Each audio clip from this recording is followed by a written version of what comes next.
So, Could I ask if any of you have experience with whole body MRI, which in Europe is seemingly being the best test for finding oligometastatic disease? I don't have much experience with it, but I've seen some pretty good talks on that.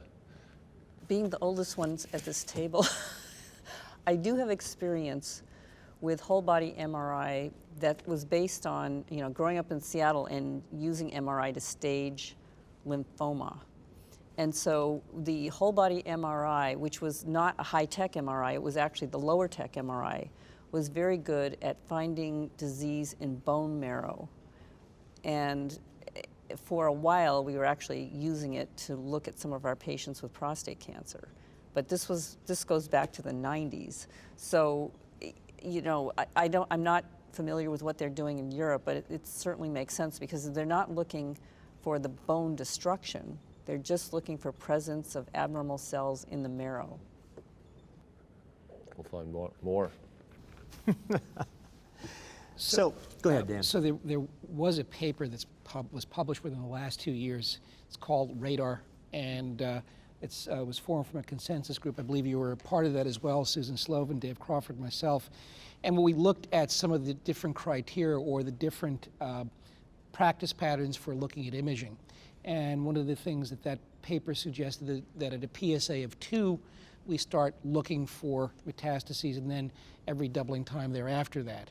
So that may be one way of looking at this, but there really are no absolute guidelines at this point as to when you should image these patients. And I think that was the whole, as you recall, Dan, that was the whole concept of this, is to, because many of these patients are being followed by urology, to at least get the urologist thinking about looking for early metastatic disease, knowing now that we have these multiple therapies that are available that hopefully, if we can detect, even if it's an oligomet, very early on.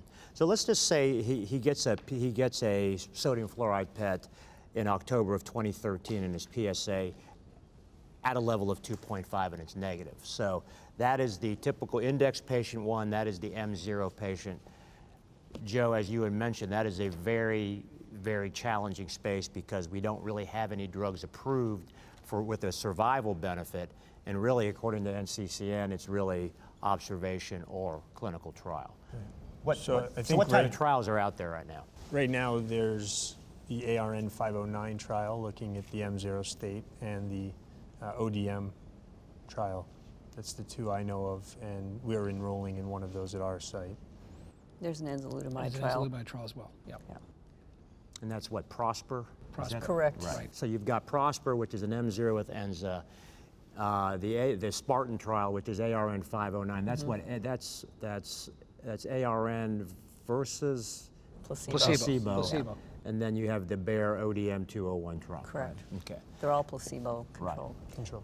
And again, I think that is the area which, unfortunately, we as urologists see these patients, and we know ultimately those patients do have, more than likely have microscopic metastatic disease.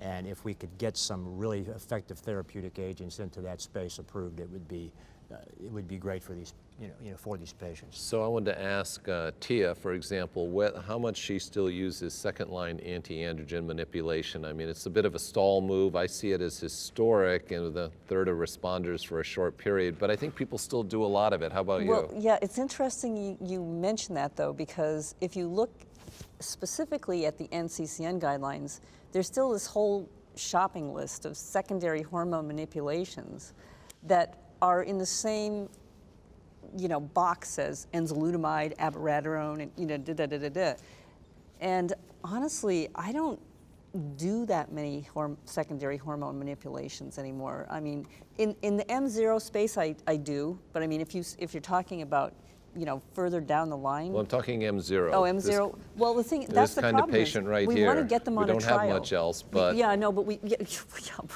so we want to get them on trials, but it turns out it's not that easy to get them on some of these trials. Although the one thing the trial has done for us is we end up finding the metastatic disease in 30 to 40% of them, and then we have options. So I think it's the right thing to put them through the screening, like you said. For sure, and it's just that the doubling time has to be just right, and in some of the trials you can't have any drugs that might cause seizures, and it can be challenging. But I think the second line, adding or taking away bicalutamide, if the patient's testosterone is not under 20, I think there may be some utility. But if it's below 20, I think it's probably a little bit futile. But that might be a discerning factor that they might get some response. I mean, this is the problem. So Tia's going to report out on Strive this week, and this was the problem to accrue to Strive because it was an M0, M1 trial.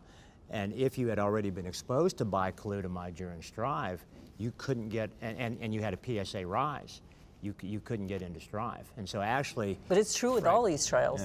They all have very similar entry and exclusion criteria. So I've actually tried to tell our partners not to put people on bicalutamide. Wasn't there a washout in the Strive? No, Strive, if they had been exposed to bicalutamide and had a PSA progression, that was exclusion. If they had a progression, right? The ARN trial has a washout of a month. Yeah, but the difference between bicalutamide. the 3 trials we're talking about that are still ongoing, M0 and Strive, is that it was enzalutamide versus bicalutamide, not versus placebo. So that's why they couldn't allow prior bicalutamide.